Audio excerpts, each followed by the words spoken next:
That the best part of your career, your life is still ahead of you. I really honestly do feel that way. In the golden era of R&B and soul, no voice could melt hearts like Luther Vandross.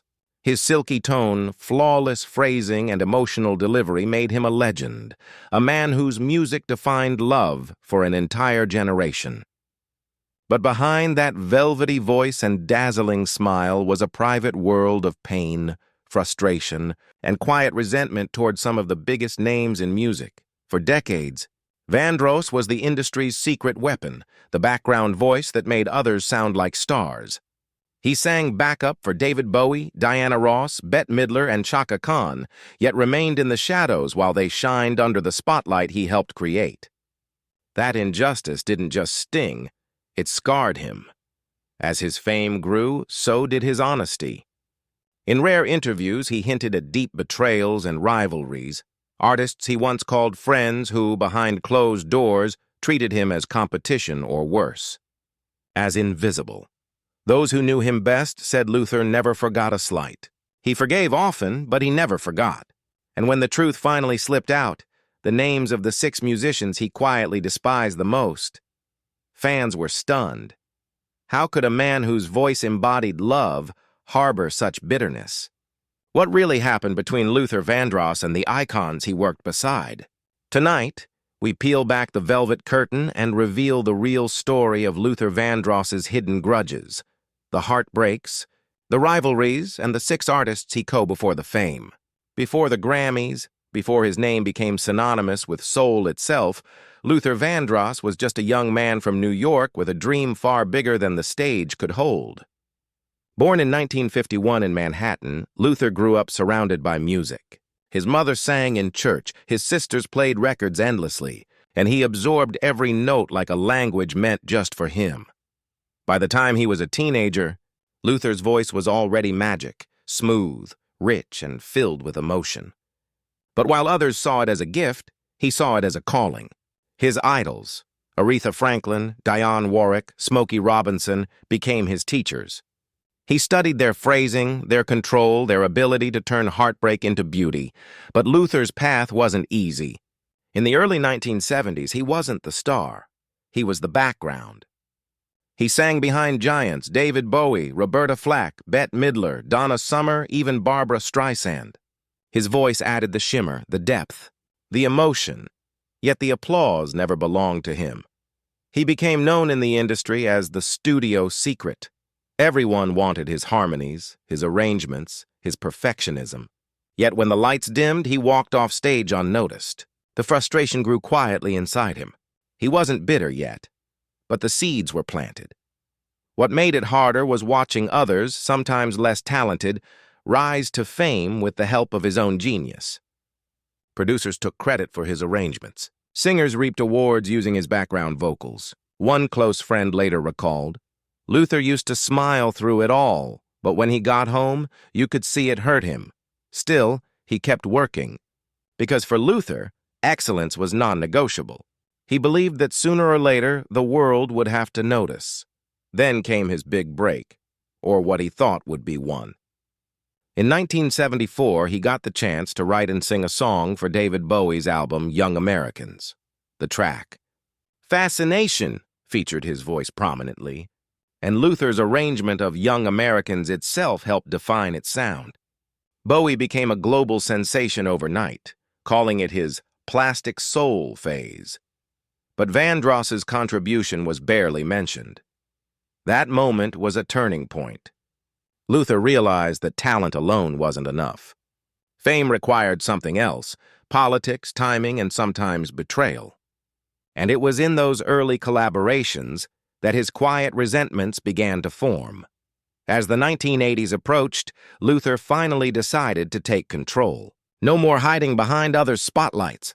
He formed his own band, wrote his own songs, and poured everything, love, pain, hope, into his debut album, Never Too Much. The title track exploded onto the charts. Suddenly, Luther wasn't the background anymore. He was the moment. But the music industry never forgets its hierarchy. Old rivals resurfaced. Jealousy brewed. Some of the very people he once supported began whispering behind his back.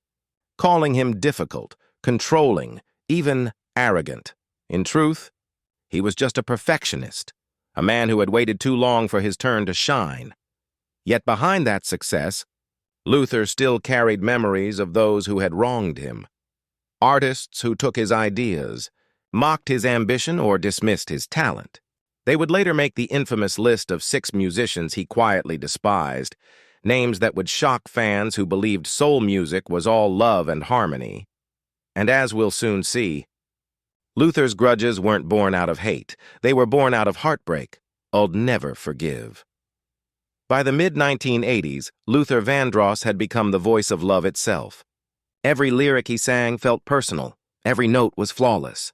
Songs like Here and Now, So Amazing, and A House Is Not a Home turned him into a global icon. Women adored him. Men respected him. And fellow musicians, well, they admired him, but some also feared him. Luther was a perfectionist in the truest sense. In the studio, he demanded the best, not just from others, but from himself. He could spend hours, even days, perfecting a single harmony. To his fans, this obsession created masterpieces, but behind the scenes, it created tension. Not everyone in the industry could handle his exacting standards. Some said he was controlling, even difficult. But to Luther, good enough was an insult. And that's where the first cracks began to appear, especially with artists who didn't share his dedication. Those who worked closest to him knew that Luther had complicated feelings about several of his peers. 2 of them in particular left wounds that never quite healed. The first was a legendary diva, a woman whose name alone symbolized power and glamour, Diana Ross. Luther had idolized her since childhood. He had sung backup for her, admired her stage presence, and even hoped to collaborate more deeply with her as his career rose. But when he finally achieved stardom and offered to produce songs for her, Ross reportedly dismissed him coldly. Insiders claim she questioned his commercial appeal, suggesting his sound was too mature for her audience. To Luther, that wasn't just rejection, it was betrayal. He felt dismissed by one of the very artists who once relied on his talent in the background. For years afterward, he avoided speaking her name publicly, but close friends said he never forgot that moment. In private, he once sighed, "Some people forget who helped polish their shine." The second name on his silent list was another soul powerhouse, Anita Baker. On paper, they should have been allies, both perfectionists, both icons of sophisticated R&B. But behind the scenes, competition turned to quiet hostility. Their voices defined the same era, and both vied for radio space, awards, and industry respect. Rumors circulated that Baker had once turned down a duet offer from Luther, claiming their styles didn't blend. Luther took that as a personal slight. For a man who built his art around emotional connection, rejection always cut deep. His grudges weren't explosive. They were quiet, cold, and long-lasting. Luther didn't lash out publicly. Instead, he let his music speak for him. Songs like Wait for Love and If Only for One Night carried a hidden ache, a longing not just for romance, but for respect. The irony was that as his fame grew, so did his loneliness. He became the voice of love while struggling to find it himself. Friends noticed the shift.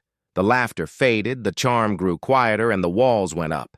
The industry adored his voice, but few truly knew the man behind it. He was guarded, sensitive, and at times, deeply wounded by those who underestimated him. By the late 80s, Luther's success was unstoppable, but so was his resentment toward those who had doubted him. He once told a close collaborator, "People think I'm just a singer, but I've been fighting for my space my whole life." And as he climbed higher, that list of rivals, those who took credit, denied collaboration, or questioned his worth, continued to grow. The next 4 names would come from places no one expected. Singers he once admired, producers he once trusted, and friends who would one day turn their backs on him. As Luther Vandross reached the height of his fame in the early 90s, he stood as one of the most celebrated voices in the world. He had Grammys, platinum records, and the respect of millions. Yet behind the curtain he carried the quiet weight of bitterness, not out of arrogance, but out of years of being misunderstood, underestimated, and in his eyes betrayed. To those who knew him personally, Luther's grudges weren't loud. They were whispered confessions in private, moments of hurt that he rarely spoke of publicly. Among the 6 names he would quietly resent, 3 came from people he once considered allies. The first was Patti LaBelle, a powerhouse voice and one of Luther's earliest champions. They had shared deep respect, even friendship, in the beginning. Both adored perfection, both obsessed over sound and emotion. But their friendship soured when ego and expectations collided. During one recording session, Luther reportedly criticized Patti's vocal approach, suggesting she was over-singing the track. Patti, known for her fiery spirit, didn't take it lightly. What began as creative disagreement became years of silence. For fans, it was heartbreaking. 2 soul icons at odds. Years later, Patti would admit publicly that they had a little spat, but what she didn't reveal was how much it truly hurt Luther. He valued loyalty above everything. When that friendship fractured, it left a scar that never healed. The next was Teddy Pendergrass, another titan of soul. Luther admired him deeply in the beginning. That raw masculinity, that effortless stage command. But Teddy, confident and blunt, allegedly mocked Luther's style during a backstage conversation, calling his music too soft for real R&B. The remark wasn't meant for public ears, but it reached Luther nonetheless. Those words stung. To a man who poured his heart into every lyric, being labeled soft felt like an insult to his authenticity. Luther never confronted Teddy directly. Instead, he withdrew. He told friends, "Some people confuse quiet strength for weakness." The third name came from the pop world, George Michael. When the two worked together in the early 90s, the pairing seemed like a dream. 2 velvet voices from different worlds. But Luther reportedly felt overshadowed. Industry insiders claimed that during a collaborative project, George received more promotion and press attention, while Luther's contribution was minimized. It wasn't George's fault entirely. It was the label politics. But Luther took it personally. He had lived this story before, giving his all only to be overlooked. To him, it was déjà vu. Each disappointment added another layer to his isolation. By the mid-1990s, Luther had begun retreating from Hollywood social circles. He became more private, more withdrawn. His studio became his sanctuary, the only place where he felt truly heard. Those close to him noticed the change. He smiled less. He trusted fewer people. Fame, which once felt like vindication, now felt like a reminder of every battle he'd fought to get there. Still, his voice never faltered. He sang through the pain, turning every wound into melody. When he recorded Dance with My Father years later, his final masterpiece, it wasn't just a song about family. It was a reflection of every loss, every unspoken apology, every bridge that had burned. In interviews, he stayed graceful, never naming names, never attacking anyone directly.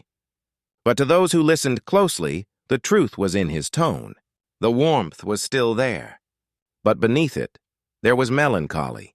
He had become a man who gave love freely in his music, but rarely received it in return. And as health issues began to creep into his life, the weight of those grudges, and the loneliness that came with them, would soon take their toll. By the early 2000s, Luther Vandross was no longer the young man chasing recognition. He was a legend. His voice had become the soundtrack of weddings, heartbreaks, and quiet Sunday mornings around the world. Yet behind the success, Luther's health was quietly failing, and his emotional struggles had deepened. He had spent decades giving everything to music, every ounce of energy, every emotion, every piece of his soul. The perfectionism that once made him great now began to consume him. He would spend long hours in the studio, often alone, rewriting and re-recording until he felt a song was flawless. To outsiders, it was brilliance. To those who loved him, it was exhaustion. By this time, Luther had already seen the music industry change around him. Younger stars dominated the charts, and the soulful ballads he'd built his legacy on were being replaced by faster, trendier sounds. But he refused to chase trends. "I sing about love," he once said. That never goes out of style. Still, the industry's shift hurt him. Awards became fewer, radio play declined, and his name appeared less in headlines. It wasn't just about fame. It was about feeling forgotten by the same world he helped shape. His quiet resentment toward a few in the industry never fully disappeared. In private, he'd still speak of how certain artists, those 6 who had hurt or dismissed him, reminded him that the business could be cruel. But age brought him something time had once denied: perspective. As the years passed, Luther began to let go. Friends noticed he'd softened. The old grudges, once sharp as knives, became faint memories. He began reconnecting with some of the people he'd once distanced himself from. Even Patti LaBelle, his most public feud, later spoke lovingly of him, saying, "We made peace before he left us." In 2003, Luther released "Dance with My Father," a song so personal it felt like a goodbye. The track became a global anthem for love, loss, and longing. It won multiple Grammys, bringing Luther back into the spotlight one last time. But even as the world celebrated him, he was quietly fighting a battle no one could see. That same year, he suffered a massive stroke that left him unable to walk or speak for months. The man with the golden voice, silenced. Fans hoped he'd recover, but the damage was severe. Still, Luther fought to regain his strength, determined to sing again. He told friends during recovery, "If I can't sing, I'll hum. If I can't hum, I'll whisper. Music is who I am," but fate had other plans. In July 2005, at just 54 years old, Luther Vandross passed away, leaving behind a void that no one could ever fill. The world mourned, not just because a legend had died, but because a soul so pure, so genuine, was gone too soon. After his death, stories began to surface, of quiet acts of kindness, of people he helped in secret, of the gentle humor he shared with close friends. Those 6 rivalries? They faded into the background. What endured was his voice, eternal, comforting, timeless. In the end, Luther found peace in the same place he always had, his music. His life was not defined by hate, but by the love he poured into every note. So when fans listen to "Here and Now" or "Dance with My Father," they're not just hearing a song, they're hearing a man who turned pain into poetry, who transformed heartbreak into harmony, and who proved that even the most wounded soul can sing the sweetest song. Luther Vandross may have had his rivals, but in the end, no one could touch his voice, his legacy, or his heart.